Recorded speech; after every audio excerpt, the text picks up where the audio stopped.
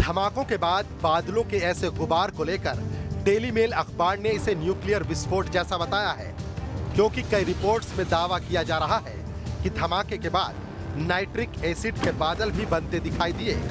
Jordan की seismology observatory के विशेषज्ञों ने तो इस धमाके की तीव्रता को रिक्टर स्केल पर 4.5 तीव्रता के भूकंप से ज्यादा का बताया है। कई मीडिया रिपोर्ट्स के मुताबिक तो ये धमाका करीब 1000 टन TNT विस्फोटक के बराबर था, जो एक छोटे न्यूक्लियर ब्लास्ट जितनी होती है। यूरोपियन मेडिटेरियन सिस्मोलॉजिकल सेंटर के मुताबिक इस धमाके का असर लेबनान से 240 किलोमीटर दूर पड़ोसी देश साइप्रस में भी महसूस किया गया। दरअसल ये विस्फोट एक क्रम में शुरू हुआ, जिसे लेकर पहले तो लोगों को यही लगा कि बेरूत पोर्ट के पटाखा गोदाम में आग लगी है, लेकिन इसके बाद अचानक तेज धमाका हुआ और उसने पूरे शहर को अपनी चपेट में ले लिया। पलक झपकते ही धमाकों ने करीब आधे शहर को वीरान बना दिया। धमाके के साथ तबाही दूर तक निकल गई और जो भी इसके रास्ते में आया उसे अपनी जद में ले लिया। स्थानीय लोगों के मुताबिक कम से कम 10 किलोमीटर दूर तक धमाकों की वजह से घरों को भारी नुकसान पहुंचा। घटना के बाद बदहवास लोग चीखते चिल्लाते सड़कों पर दौड़ते दिखे। लेबनान के इंटरनल सिक्योरिटी के चीफ के मुताबिक पोर्ट एरिया जहां पर धमाका हुआ वहां काफी विस्फोटक पदार्थ रखे हुए थे और वहां कोई बम नहीं रखा गया था। लेबनान के इंटीरियर मिनिस्टर ने घटना के बारे में बताया कि बेरूत के बंदरगाह में भारी मात्रा में अमोनियम नाइट्रेट रखा हुआ था, जबकि लेबनान के स्वास्थ्य मंत्री ने इस धमाके को रॉकेट स्ट्राइक या फिर विस्फोटक से जहाज को उड़ाने की साजिश बताया। उनके मुताबिक ये हमला भी हो सकता है। इस बीच इजराइल ने इस धमाके में अपना हाथ होने से इनकार किया है।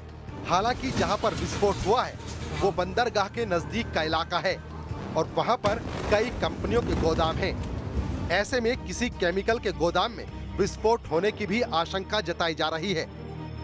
फिलहाल धमाके के कारणों की जांच शुरू हो गई है और इसी बीच प्रधानमंत्री हसन दीब ने लेबनान में बुधवार को शोक का दिन घोषित किया है, जबकि राष्ट्रपति मिशेल एऊन ने डिफेंस काउंसिल की बैठक बुलाई है।